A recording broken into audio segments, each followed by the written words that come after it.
Beaucoup attendent 2026 comme on attend un sauveur, comme si une date pouvait réparer ce que des années de fuite ont construit, comme si le simple fait de changer de calendrier suffisait à transformer une vie.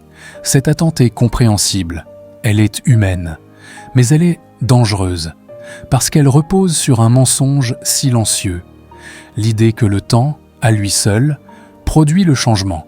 Chaque année, la même scène se répète, les mêmes discours, les mêmes promesses, les mêmes résolutions, les mêmes phrases pleines d'espoir. Cette fois, ce sera différent. Cette année, je change. En 2026, tout va s'ouvrir. Et pourtant, quelques mois plus tard, les mêmes frustrations refont surface, les mêmes blocages, les mêmes colères contenues, les mêmes fatigues profondes, la même impression étrange de tourner en rond malgré tous les efforts fournis.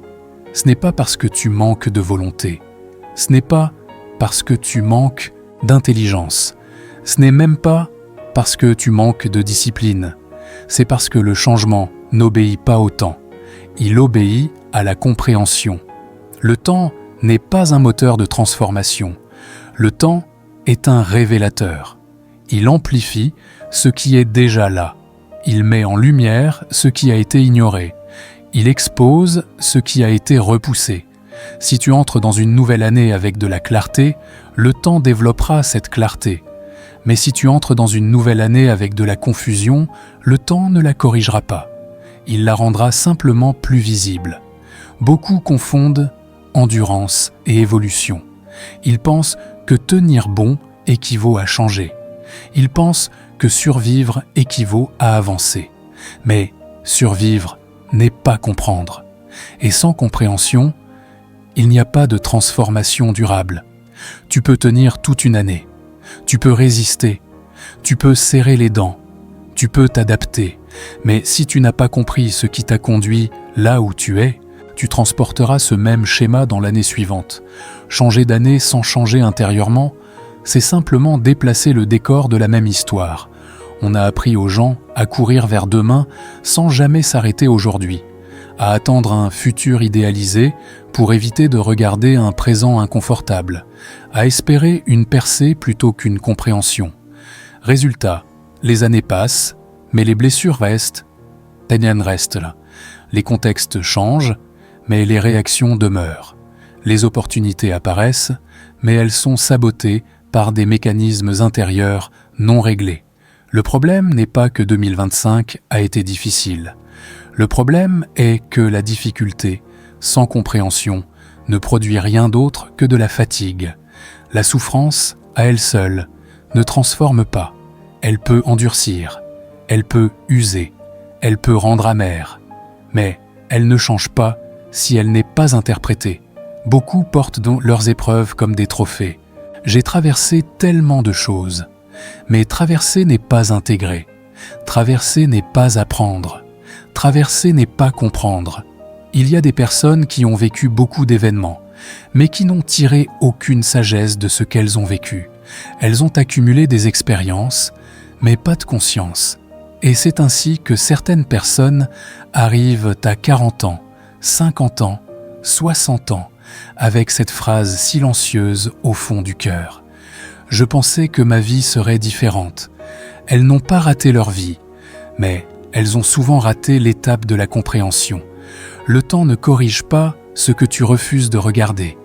Il l'installe, il le renforce, il le répète sous d'autres formes. C'est pour cela que certains schémas survivent aux années. Les mêmes types de relations, les mêmes conflits, les mêmes décisions prises sous pression, les mêmes peurs déguisées en prudence, les mêmes renoncements maquillés en sagesse. Tu changes peut-être de contexte, mais tu gardes la même structure intérieure. Alors le résultat ne peut pas être différent. Le temps ne te demande pas la permission. Il avance, mais il ne transforme rien par défaut.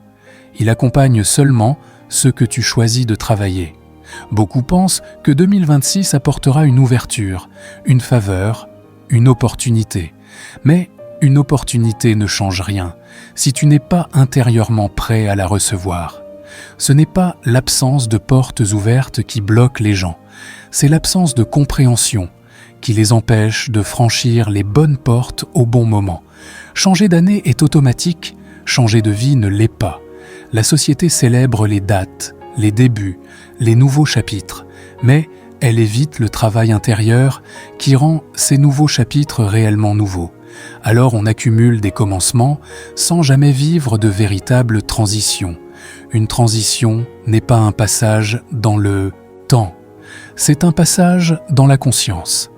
Tant que ta conscience reste la même, le temps ne fera que recycler les mêmes résultats, avec peut-être un peu plus d'expérience, un peu plus de fatigue, et parfois un peu moins d'illusion. Si tu ressens aujourd'hui une forme de lassitude face aux nouvelles années, ce n'est pas que tu as perdu l'espoir, c'est peut-être que ton esprit refuse de continuer à se mentir. Et c'est une bonne chose, parce que le problème n'est pas que tu attends trop de 2026, le problème est que tu attends de 2026 ce que seule la compréhension peut produire. Le temps peut t'offrir des circonstances, il ne peut pas t'offrir une identité, il peut t'offrir des occasions, il ne peut pas t'offrir une direction intérieure. Si tu ne sais pas pourquoi tu fais ce que tu fais, si tu ne comprends pas ce qui te pousse à agir, si tu ne discernes pas ce qui te gouverne, alors chaque nouvelle année sera une version réarrangée de la précédente. Sans compréhension, le futur n'est qu'un passé qui change de costume. Et ce message n'est pas là pour te décourager, il est là pour te repositionner. Parce que la bonne nouvelle, c'est que tu n'as pas besoin d'attendre 2026 pour que quelque chose commence à changer. Tu as besoin de comprendre ce qui, en toi, résiste encore au changement. Avant d'aller plus loin, prends un instant. Si ce que tu entends résonne en toi, si tu sens que ces mots touchent quelque chose de vrai, clique sur « J'aime maintenant », pas pour l'algorithme, mais pour marquer intérieurement que tu es prêt à arrêter de fuir. Parce que ce qui va suivre ne va pas parler du temps, cela va parler de toi. Et sans cette honnêteté, aucune année, quelle qu'elle soit, ne pourra jamais te transformer. Si beaucoup de vies stagnent, ce n'est pas parce que les gens manquent de potentiel.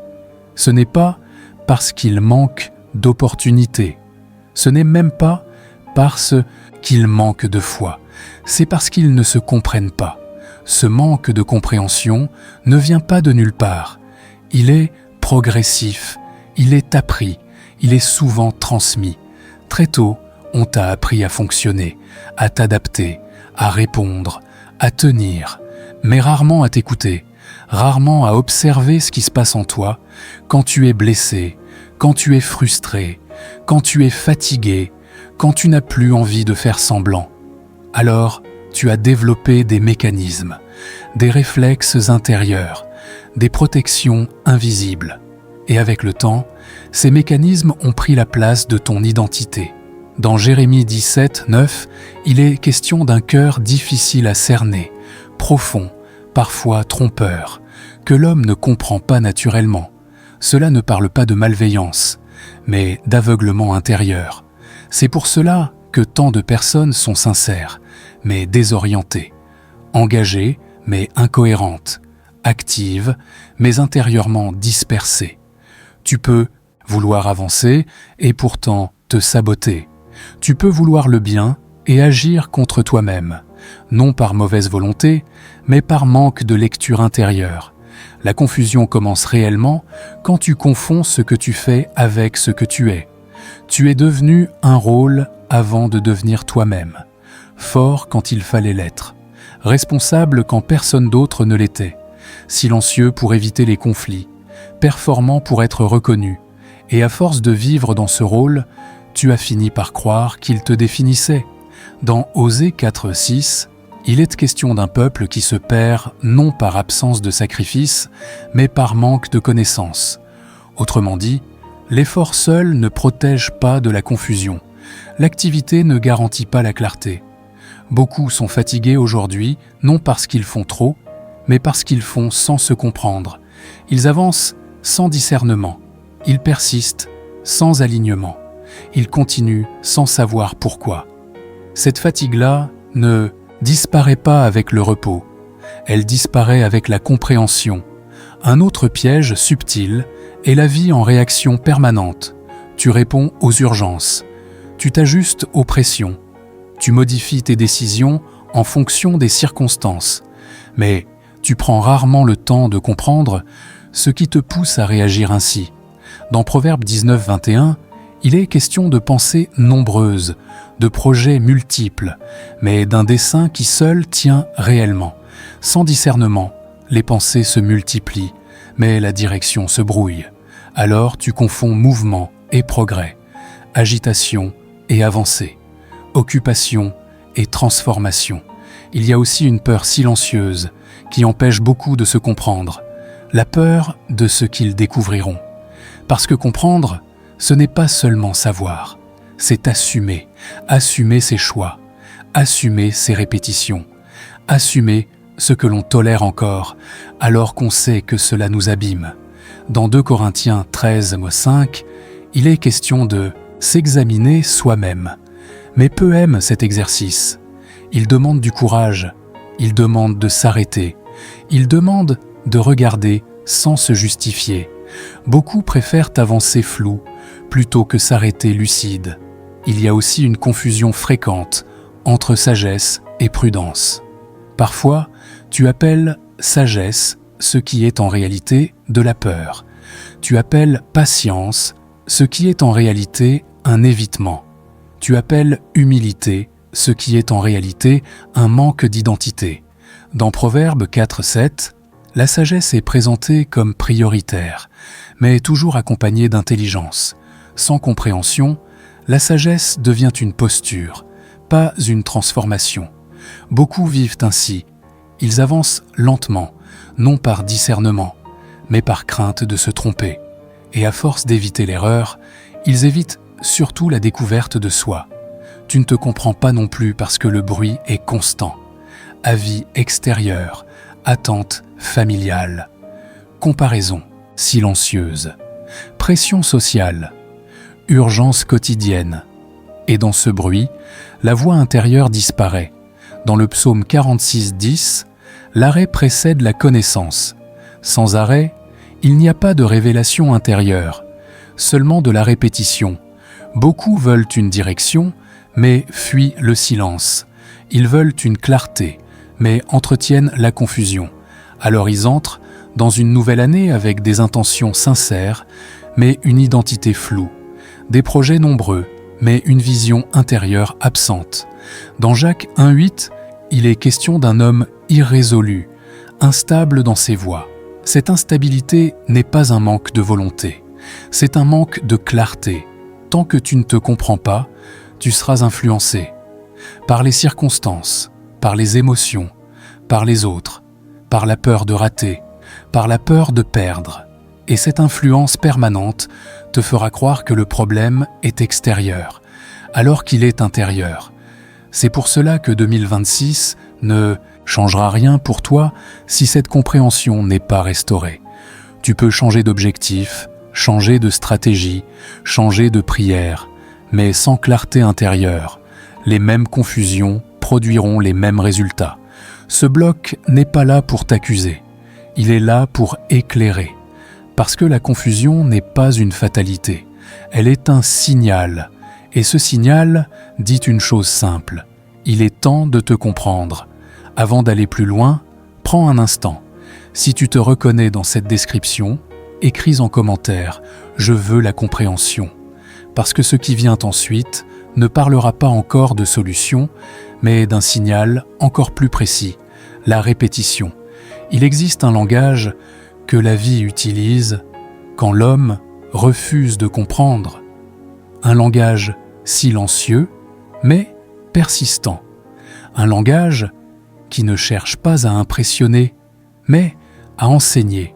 Ce langage s'appelle la répétition. Quand les mêmes situations reviennent, quand les mêmes blocages apparaissent, quand tu te retrouves encore face aux mêmes tensions intérieures, ce n'est pas un hasard. Ce n'est pas une fatalité. C'est un signal. La répétition est rarement une punition. Elle est presque toujours un message qui n'a pas encore été décodé. Beaucoup interprètent la répétition comme un signe d'échec. En réalité, elle est un indicateur de compréhension manquante. Ce qui n'est pas compris ne disparaît pas. Cela revient sous une autre forme, avec d'autres visages, dans un autre contexte, mais avec la même racine. C'est pour cela que certaines personnes changent de travail, changent de relation, changent de ville, changent de projet, sans jamais se sentir réellement libérées. Elles ont l'impression d'avancer, mais intérieurement, elles rejouent toujours la même scène. La répétition n'est pas d'abord extérieure, elle est intérieure. Dans Hébreux 3.10, il est question d'un peuple qui a vu, qui a vécu, qui a traversé, mais qui n'a pas compris les voies. Le problème n'était pas l'absence de mouvement, mais l'absence de compréhension. Ils avançaient géographiquement, mais restaient immatures intérieurement. Ils changeaient de lieu, mais pas de regard. Ils vivaient des événements, mais n'en tiraient aucune sagesse. C'est exactement ce que produit la répétition quand elle n'est pas interprétée. Tu avances dans le temps, mais pas dans la conscience. Tu accumules des expériences, mais pas de discernement. Alors, les mêmes schémas continuent d'opérer en arrière-plan. La répétition révèle ce qui te gouverne sans que tu en sois conscient.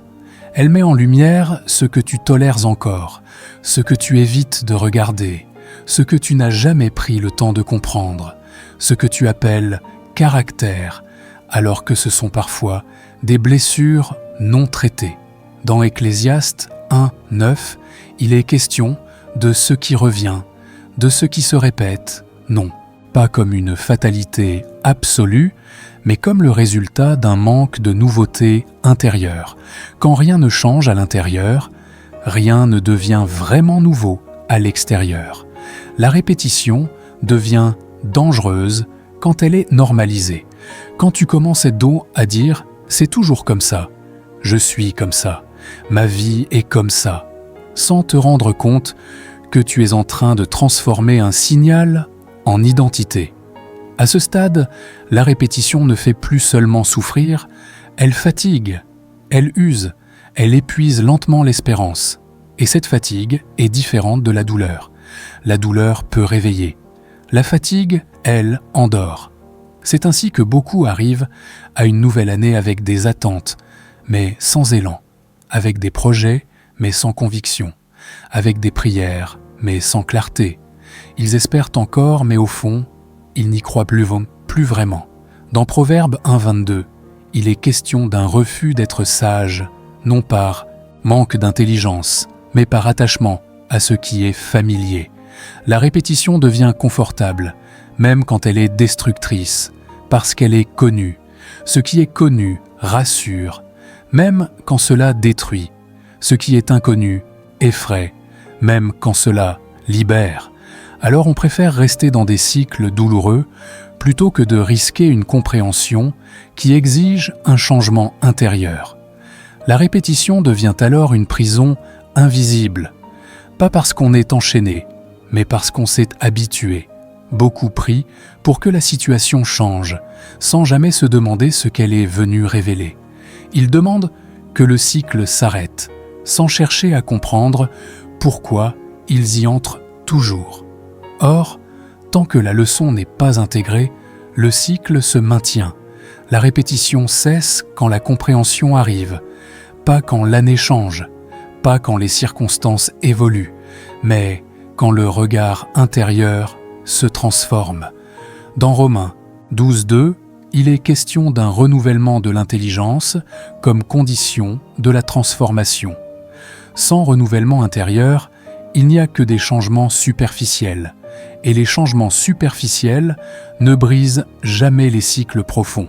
C'est pour cela que 2026 ne changera rien pour toi si la compréhension reste absente. Le temps n'interrompesse pas les répétitions. Il les prolonge jusqu'à ce que l'homme accepte de voir. La répétition n'est donc pas ton ennemi. Elle est un indicateur, un signal d'alerte, une invitation à la conscience. Elle dit « Regarde ici, comprends cela, ne fuis plus ». Dans Job 5.17, il est question d'une correction qui n'est pas un rejet, mais une instruction. La répétition appartient à cette logique. Elle instruit ceux qui acceptent d'apprendre. Sans compréhension de toi, 2026 sera une répétition, peut-être plus élégante, peut-être plus silencieuse, peut-être plus acceptable socialement, mais une répétition quand même, les mêmes schémas, avec des mots différents, les mêmes combats dans des contextes différents, les mêmes blocages avec des justifications plus élaborées. Si ce que tu vis aujourd'hui te semble étrangement familier, si tu as cette impression d'avoir déjà été là, ce message n'est pas là pour t'accuser, il est là pour t'éveiller. Ne combats pas encore la répétition, observe-la. Elle n'est pas là pour te détruire, elle est là pour te parler. Prends un instant maintenant. Si tu reconnais ce cycle dans ta vie, écris simplement en commentaire « Je refuse de répéter », parce que ce qui vient ensuite ne parlera plus de cycle, mais de la posture intérieure qui empêche la compréhension avant même que tu demandes quoi que ce soit. Pourquoi 2026 ne changera rien pour toi? Il y a une erreur silencieuse que beaucoup répètent, année après année, sans jamais la remettre en question. Ils demandent, avant de les comprendre.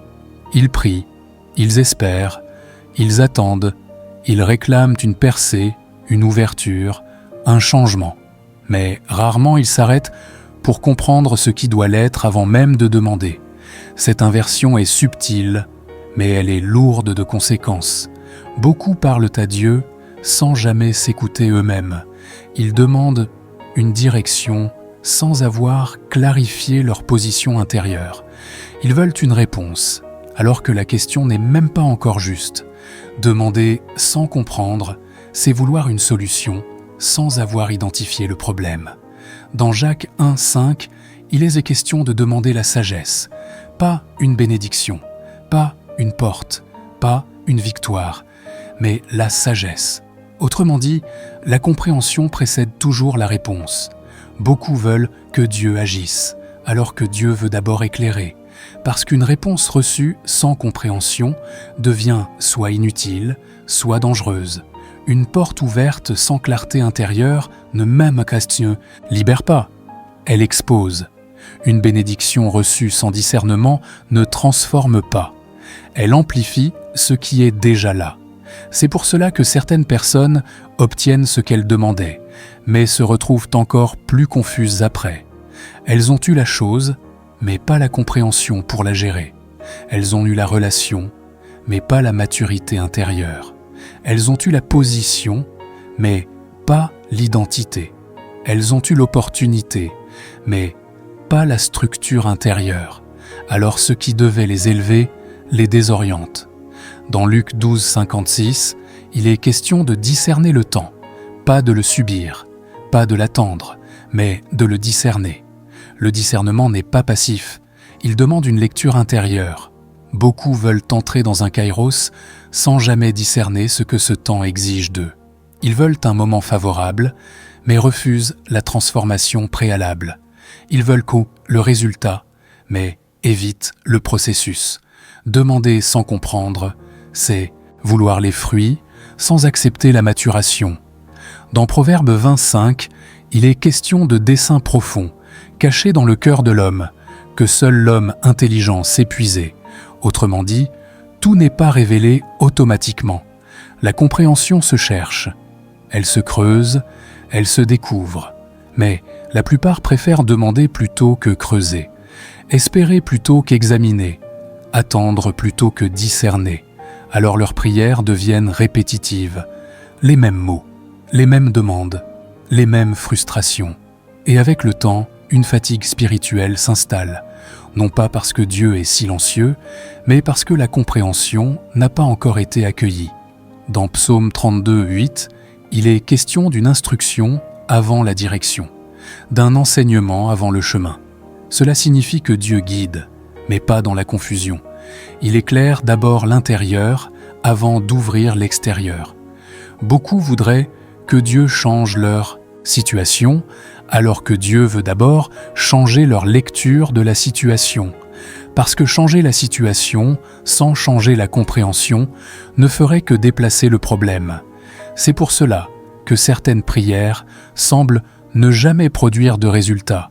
Elles sont sincères, mais prématurées. Elles sont ferventes, mais désalignées. Dans Osée 6:6, il est question de connaissance plutôt que de sacrifice. Autrement dit, l'intensité sans compréhension ne suffit pas. Dieu ne répond pas à la pression, il répond à l'alignement.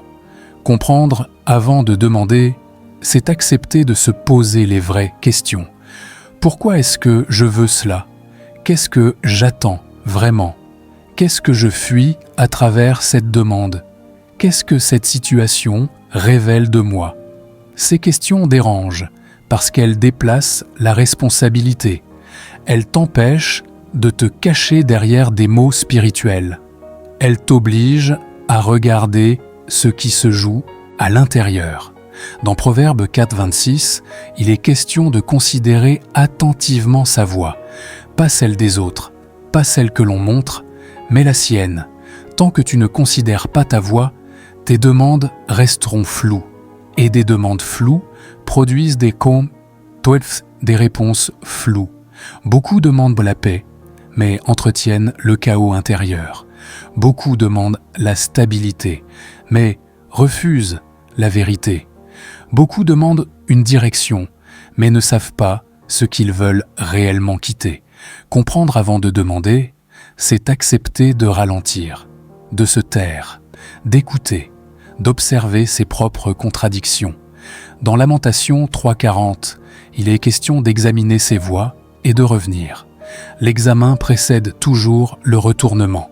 Sans examen, il n'y a que des changements superficiels. Sans compréhension, il n'y a que des prières répétitives. C'est pour cela que 2026 ne changera rien pour toi si ta manière de demander ne change pas. Tu peux multiplier les prières, les déclarations, les attentes, mais sans clarté intérieure, tu demandes parfois ce qui te maintient dans le cycle que tu veux quitter. Comprendre avant de demander, ce n'est pas manquer de foi, c'est faire preuve de maturité. Ce n'est pas douter, c'est discerner. Ce n'est pas retarder l'action de Dieu, c'est s'aligner avec elle. Et tant que cette compréhension n'est pas là, le ciel peut rester silencieux, non par absence d'amour, mais par sagesse. Parce qu'une réponse donnée trop tôt peut faire plus de mal que de bien. Si ce que tu entends te dérange, c'est normal. La compréhension dérange toujours avant de libérer. Prends un instant maintenant. Si tu réalises que tu as souvent demandé sans comprendre, écris simplement en commentaire « Je veux comprendre avant de demander ». Parce que ce qui vient ensuite ne va pas parler de demande, mais du processus intérieur qui permet enfin une vraie compréhension de soi. Comprendre ne se décrète pas. Cela ne tombe pas d'un coup. Ce n'est pas une émotion passagère, ni une illumination soudaine qui règle tout. La compréhension est un processus, un chemin intérieur, une traversée.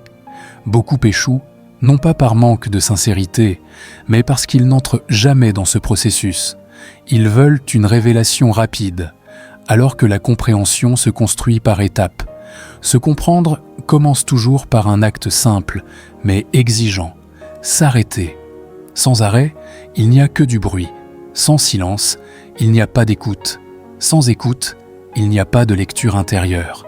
Dans le psaume 139, 23, 24, il est question d'un examen du cœur, d'un regard posé sur ce qui est caché et d'un chemin à discerner. Cet examen ne peut pas se faire dans la précipitation. La première étape consiste à nommer ce que tu évites, nommer une peur, nommer une fatigue, nommer une colère, nommer une frustration, nommer un désir que tu n'as jamais osé reconnaître. Tant que les choses restent floues, elles restent puissantes. Ce qui n'est pas nommé continue d'agir en silence. Dans Proverbe 20, 27, il est question de l'esprit de l'homme comme d'une lampe qui éclaire les profondeurs. Mais une lampe ne sert à rien si tu refuses d'entrer dans la pièce. Nommer, c'est allumer la lumière, même si ce que tu vois dérange. La deuxième étape consiste à observer ce qui te déclenche, pas ce que tu dis, pas ce que tu montres, mais ce qui te fait réagir de manière disproportionnée. Une remarque, un silence, un refus, une attente non comblée, une comparaison. Les déclencheurs sont des portes. Ils révèlent ce qui n'a pas été réglé. Dans Proverbe 4,23, il est question de garder le cœur parce que de lui jaillissent les sources de la vie. Ce qui jaillit lors d'un déclenchement indique ce qui domine à l'intérieur. Au lieu de te juger, observe. Au lieu de te défendre, écoute. Chaque réaction excessive porte une information précieuse. Elle te montre où la compréhension manque encore. La troisième étape est plus délicate. Elle consiste à séparer ce que tu es de ce que tu as construit pour survivre. Beaucoup confondent leur identité avec leur mécanisme de protection. La dureté devient caractère. Le silence devient sagesse. La distance devient prudence. La performance devient valeur. Mais ces constructions ne sont pas toujours ton essence. Elles sont souvent des réponses à des blessures anciennes. Dans Romains 12,2, il est question d'un renouvellement de l'intelligence. Ce renouvellement implique une remise en question de ce qui semblait normal jusqu'ici. Se comprendre, c'est accepter que certaines choses qui t'ont protégé autrefois te limitent aujourd'hui. La quatrième étape consiste à écouter ce qui te donne la paix, pas ce qui flatte ton ego. La paix est un indicateur. Elle ne crie pas, elle ne force pas, mais elle confirme. Dans Colossiens 3,15, il est question d'une paix qui agit comme un arbitre intérieur. Ce n'est pas une émotion, c'est une orientation. Ce qui te rapproche de qui tu es vraiment apporte une paix profonde, même quand c'est exigeant. Ce qui t'éloigne de toi apporte de l'agitation, même quand cela semble prometteur. La cinquième étape consiste à revisiter tes choix passés sans te condamner. Beaucoup refusent de regarder en arrière par peur de la culpabilité, mais la compréhension ne condamne pas, elle éclaire. Dans Lamentations 3,40, il est question d'examiner ses voies avant de se repositionner. L'examen n'est pas une accusation, c'est une lecture. Revisiter un choix, c'est comprendre pourquoi tu l'as fait, avec quelle peur, avec quel besoin, avec quelles attentes. Cette lecture transforme la mémoire en sagesse. La sixième étape consiste à accepter que la compréhension demande du temps. Il n'y a pas de raccourci, pas de méthode magique, pas de formule universelle. Dans Proverbes 2, 3, 5, il est question de rechercher l'intelligence comme un trésor. Cela demande de l'attention, de la persévérance et de l'humilité. Se comprendre, c'est accepter de ne pas tout maîtriser, mais de rester honnête. La compréhension progresse quand tu choisis la vérité plutôt que le confort, la lucidité plutôt que l'illusion, la responsabilité plutôt que l'excuse. Et plus tu avances dans ce processus, plus certaines choses deviennent claires, ce que tu veux vraiment, ce que tu refuses désormais, ce que tu n'acceptes plus de tolérer. Ce n'est pas encore une décision finale, ce n'est pas encore une proclamation, c'est une maturation intérieure. Et cette maturation est essentielle, parce que sans elle, les décisions sont impulsives, les changements sont superficiels, les engagements sont fragiles, mais avec elle, quelque chose se stabilise, une cohérence intérieure apparaît, une direction commence à se dessiner. Ce bloc n'a pas pour but de te donner une recette, il a pour but de t'installer dans un processus silencieux mais profondément transformateur. Si tu ressens que ces étapes mettent des mots sur ce que tu vis intérieurement, prends un instant, écris en commentaire. Je m'engage dans le processus, parce que ce qui vient ensuite ne sera plus une analyse. Ce sera un moment de décision, un positionnement intérieur, un passage. Il arrive un moment où comprendre ne suffit plus, un moment où l'intelligence s'est éclairée, où les schémas sont devenus visibles, où les excuses ne tiennent plus. Ce moment n'est pas bruyant, il n'est pas spectaculaire, mais il est décisif. C'est le moment du positionnement. Jusqu'ici, tu as vu, tu as reconnu, tu as compris. Mais maintenant, une question demeure. Que vas-tu faire de cette compréhension ? Car la compréhension non suivie d'une décision se transforme rapidement en frustration. Et la frustration répétée devient une nouvelle forme de prison. Il y a toujours deux options après la compréhension. La répétition ou la transition. La répétition est confortable. Elle est connue. Elle ne demande pas de courage, seulement de l'endurance. Elle permet de continuer à avancer sans réellement changer. La transition, elle, est exigeante. Elle demande un renoncement. Elle oblige à quitter une version de soi qui rassurait, même si elle faisait souffrir.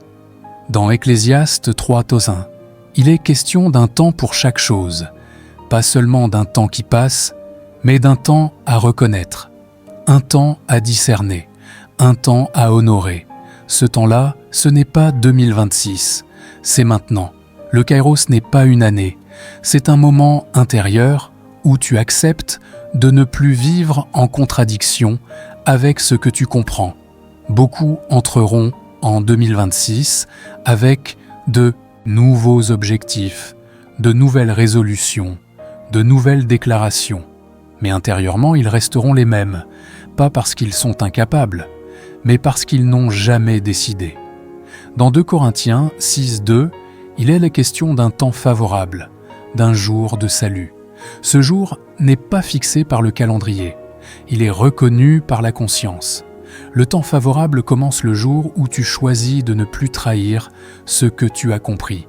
La transition commence toujours par un renoncement intérieur.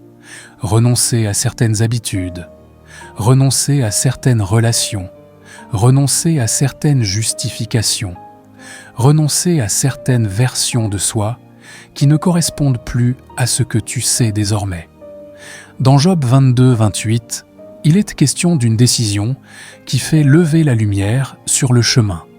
La lumière ne vient pas avant la décision, elle suit la décision. Beaucoup attendent d'y voir clair pour décider. Mais le Kairos fonctionne à l'inverse. Tu décides avec la clarté que tu as et la lumière suit. Entrer dans une transition, ce n'est pas tout changer d'un coup. C'est changer de direction intérieure. C'est dire « Je ne continuerai plus à tolérer ce que je sais destructeur. Je ne ferai plus semblant de ne pas voir. Je n'entrerai plus dans une nouvelle année sans m'être positionné. » Dans Josué 24:15, il est question de choisir, pas de réfléchir éternellement, pas d'attendre indéfiniment, mais de choisir. Le choix marque la fin de la confusion, même si tout n'est pas encore réglé, même si tout n'est pas encore clair. Le choix crée une ligne intérieure. Et à partir de cette ligne, quelque chose change. La transition n'est pas immédiate. Elle est progressive, mais elle est irréversible dès l'instant où elle est assumée. Beaucoup confondent transition et réussite. La transition n'est pas encore la victoire. Elle est l'alignement. Elle est le moment où ta vie cesse d'être incohérente. Dans Psaume 37:23, il est question de pas affermis, pas de bons spectaculaires, des pas, solides, alignés. C'est ainsi que le Kairos s'installe, pas dans l'euphorie, mais dans la cohérence retrouvée. Et c'est ici que la proclamation devient nécessaire, pas comme une formule magique, mais comme un acte de positionnement intérieur. Alors prends cet instant, respire, et si ces mots résonnent en toi, laisse-les sortir de ta bouche, lentement, avec conscience. Je refuse de vivre une nouvelle année avec une ancienne compréhension. Je refuse de répéter ce que j'ai enfin compris. Je choisis la transition plutôt que la répétition. Je choisis l'alignement plutôt que la confusion. Dans Proverbe 16:3, il est question de remettre ses œuvres pour que les projets s'affermissent. Ce n'est pas une fuite de responsabilité, c'est un alignement. Aligner ce que tu fais avec ce que tu sais. Aligner ce que tu demandes avec ce que tu comprends. Aligner ce que tu attends avec ce que tu es prêt à devenir. La proclamation n'est pas une promesse au futur, c'est une déclaration au présent. Et maintenant, regarde cette vérité en face. 2026 n'a aucun pouvoir sur ta vie. Aucune année n'en a. Le pouvoir est dans la compréhension assumée et la décision prise. Sans compréhension, 2026 sera une répétition. Avec compréhension, 2026 devient une transition.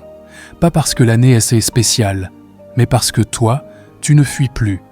Dans Matthieu 7, 24, il est question de bâtir sur le roc. Le roc n'est pas l'absence de tempête, c'est la solidité intérieure. Tu ne contrôles pas les vents, tu ne contrôles pas les saisons, mais tu contrôles ce sur quoi tu construis. Si tu construis sur la compréhension, les tempêtes ne te détruiront pas, elles révéleront ta solidité. Ce message se termine ici, mais le Kairos commence là où tu te lèves avec une décision claire. Avant de partir, prends un instant. Si tu choisis la transition, écris en commentaire « Je choisis la transition ». Et si tu veux continuer ce chemin, abonne-toi. Pas pour suivre une chaîne, mais pour marcher dans un temps juste. Parce que le Kairos n'est pas donné à ceux qui attendent. Il est reconnu par ceux qui décident.